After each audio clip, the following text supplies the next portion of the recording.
Voici une capsule vidéo pour la correction de l'exercice extensomètre.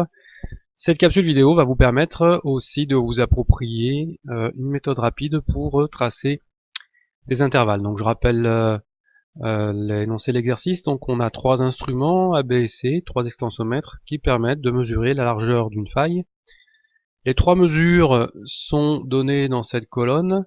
Les mesures correspondent donc à la valeur centrale de notre intervalle. Et on calcule les valeurs min et max de l'intervalle grâce à l'incertitude absolue, ce qui revient en fait à la demi-étendue. Donc on trouve 6 valeurs, 3 valeurs pour la valeur min, 3 valeurs pour la valeur max, et il faut placer sur un axe ces 6 valeurs. Alors ce que l'on fait pour que ce soit plus simple, c'est qu'on place les valeurs dans l'ordre croissant, donc la plus petite c'est 15,07 et la plus grande c'est 15,57. Alors on va reporter sur un axe la valeur arrondie immédiatement inférieure à 15,07, c'est-à-dire 15, et la valeur arrondie de 15,57 qui correspond à la valeur la plus grande, immédiatement supérieure, c'est-à-dire 15,6. Voilà, donc après il va falloir choisir l'échelle adéquate. Donc par exemple on trace donc notre axe sur une feuille avec des carreaux de 5 mm. On reporte donc la valeur de 15 à l'extrémité gauche, et puis 1 cm plus loin sur la feuille, on reporte la valeur de 15,1 mesurée, et ensuite 1 cm plus loin encore 15,2, 15,3, 15,4, 15,5 et 15,6. Donc le problème c'est que notre axe, avec les valeurs de 15 à 15,6, n'occupe qu'une faible partie finalement de la feuille. Donc c'est pas une échelle satisfaisante.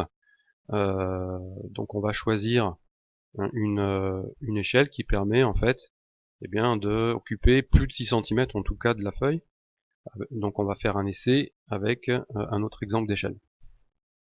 Donc avec l'échelle proposée sur l'axe du haut, donc on a pris toujours la valeur de 15 à l'extrémité gauche, et on a pris pour 5 mm sur la feuille, c'est-à-dire un petit carreau, une valeur de 0,02 cm mesurée.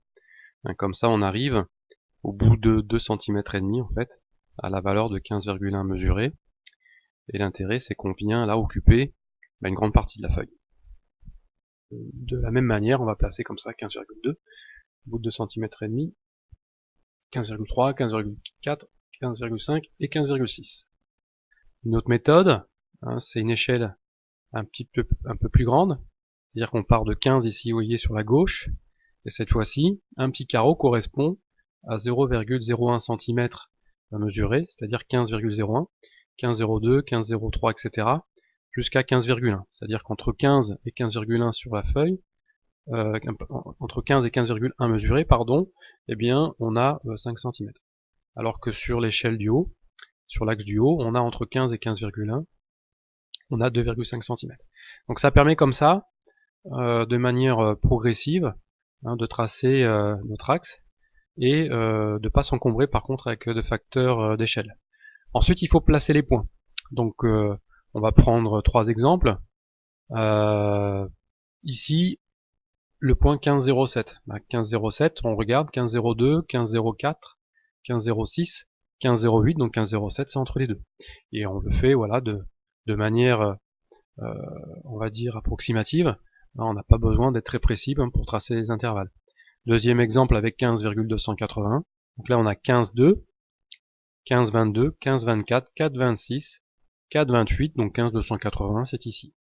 Pour le point 15,32, on part de 15,3 et juste à côté donc on a 15,32.